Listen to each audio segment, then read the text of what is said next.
Hey, y'all, it's BREE Specific from What's the Word. Make sure you tune in every Wednesday, 1 to 3 p.m. here on YouTube and all other platforms as well. Like, comment, subscribe, share, hit that notification bell, all of that. Thanks for watching. Hey, what's up? What's the word? Big U is a reputable from the Rolling 60s neighborhood in Crenshaw in LA. And you know, his whole thing is he did a lot of time. He came out, was supposed to be reformed and working with the kids. Actually, his son plays for the Chargers. Deion Henley, he's really good at it too. So, you know, according to this paperwork, they're saying that throughout this time when he's doing all this positive stuff, he still was actively still running and in leadership in the Rolling 60s CRIPS organization, and actually has some ties to having what ultimately happened to the brother Nipsey Hussle occur, which is one of the things that he's being convicted with in this superseding indictment for the entire Rolling 60 car, similar to what's going on with OTF. It's a Rico. For me, being a student of hip hop, it's unprecedented because you never had a situation where you have people get Rico all the time, but you never had a situation in which you had people that were actively still working in the community with ties to established rappers, be in I guess Rico and having something to do with a ring to extort them at the same time while making money off of them, and all of this be kind of backed in evidence by what we doing right now. From the no jumpers of the world, the clubhouses of the world, that is the evidence. So you just saw this happen on a state level with Young Thug, and everybody end up doing what they ultimately did, telling or staying silent or whatever the case may be, but never on a federal level. The United States government is essentially using YouTube videos to convict a street gang from that started in the 60s. This is unprecedented. So now, you know, this is, and we could, and I, you know, I guess we could, you'll shed on what's the word. Well, you got the United States attorney having this press conference in LA saying, hey, all our evidence is from these dudes on no jumper. Like, let's put this in perspective.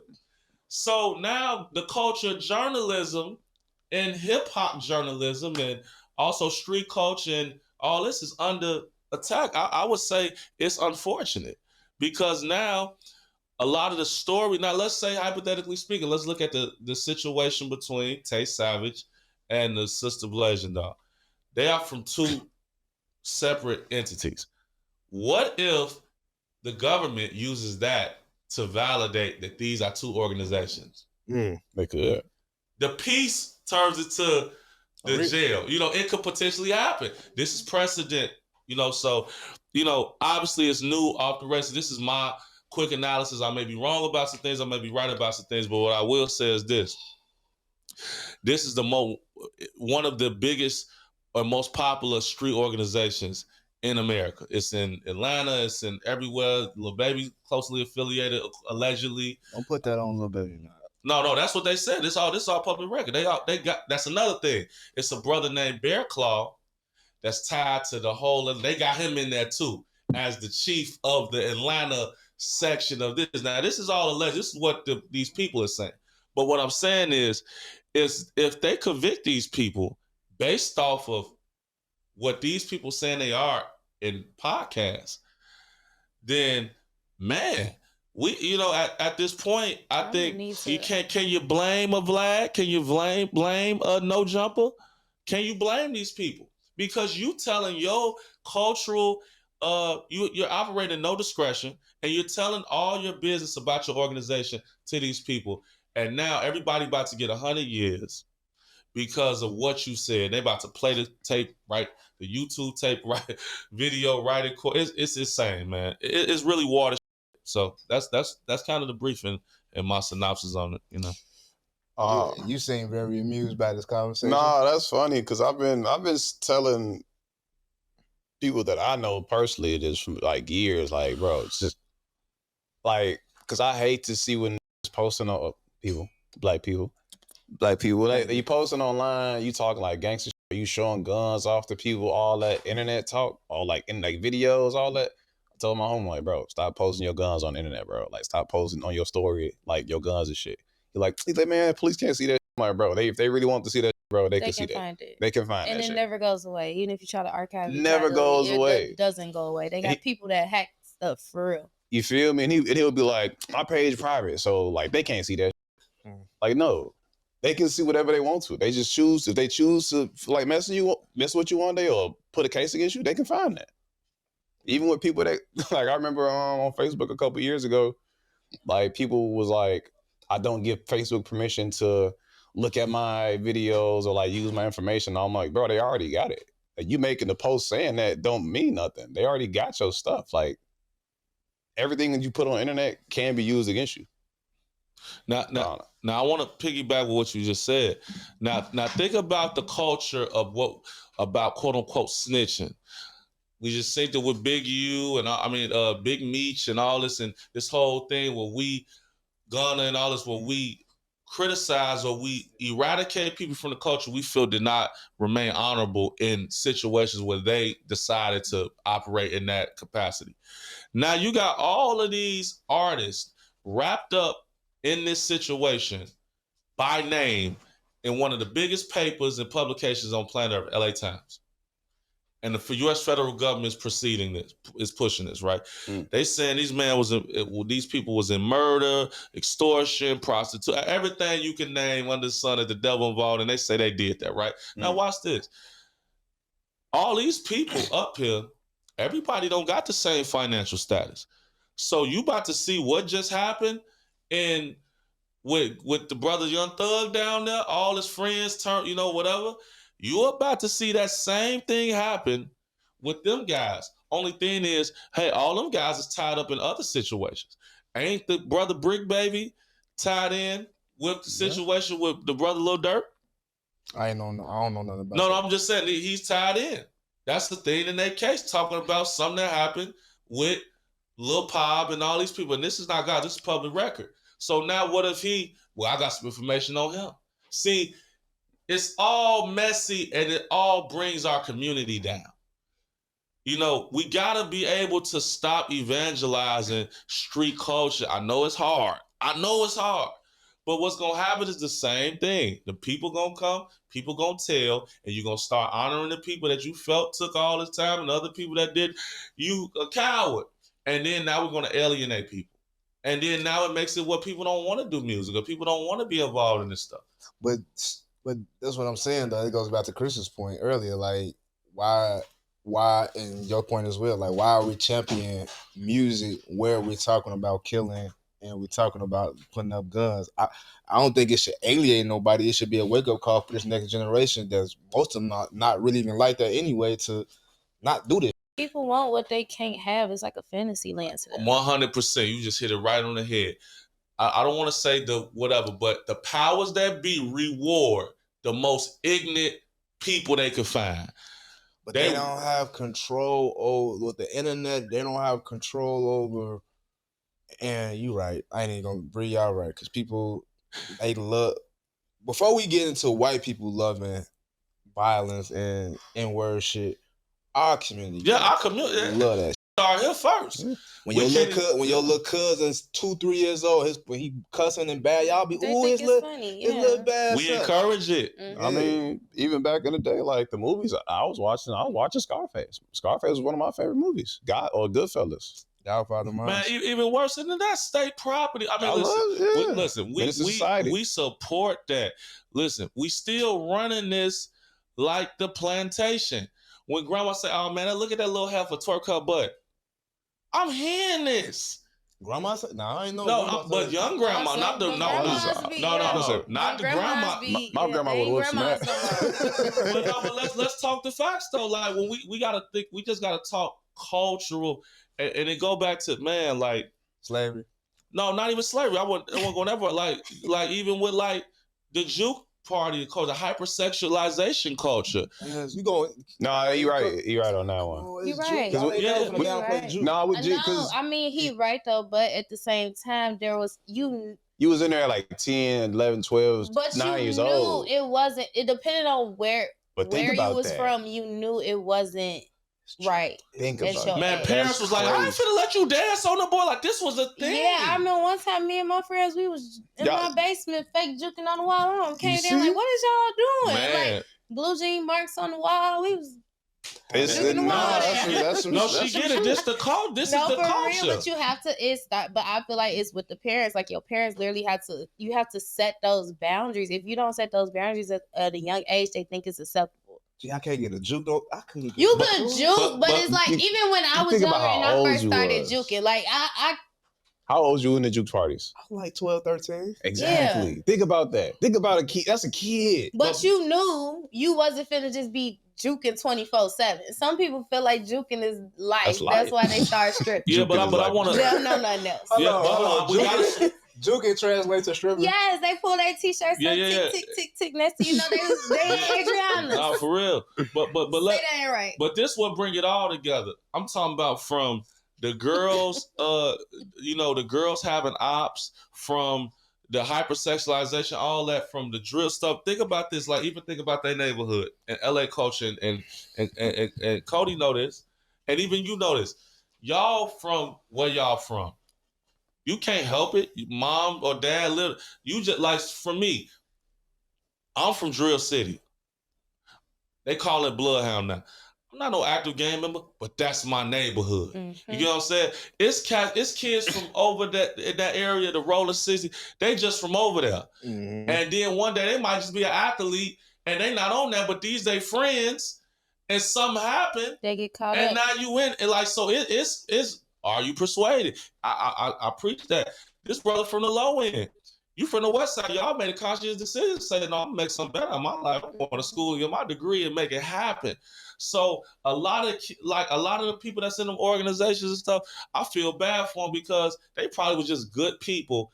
And all my 4 friends or my brothers or my cousins, we just grew up in the 60s. That's what we are. And now, that's whether all we they active know. or not, so a lot of people be getting caught up in stuff and they just from over there. You know what I'm saying? So that's the problem, is that, we have lumped each other on top of each other, and then society has created these roles. Oh man, he from, like, even when you was talking about with the thing with 79 and how this guy that bought this up, and it's dudes over there, oh, he ain't from over here. Well, he helping. Oh no, but he ain't from, man, he ain't one of the members. What do you mean? He's a pastor. Same thing with Corey Brooks. Oh man, he be rocking with the BDs. Just because he over there dealing with them. So we got to understand, like, even with the indictment, like, you saying rolling 60s gang, and yeah, these niggas say, I mean, they saying all this stuff, but it's a lot of doctors, teachers, lawyers, people that's from that neighborhood, and whatever their legal defense is, they got to draw that distinction. Like, yo, man, it's just a neighborhood where poor black people was in, and we was trying to make it happen. And the gang connotations on it, we understand that, but we trying to change this neighborhood.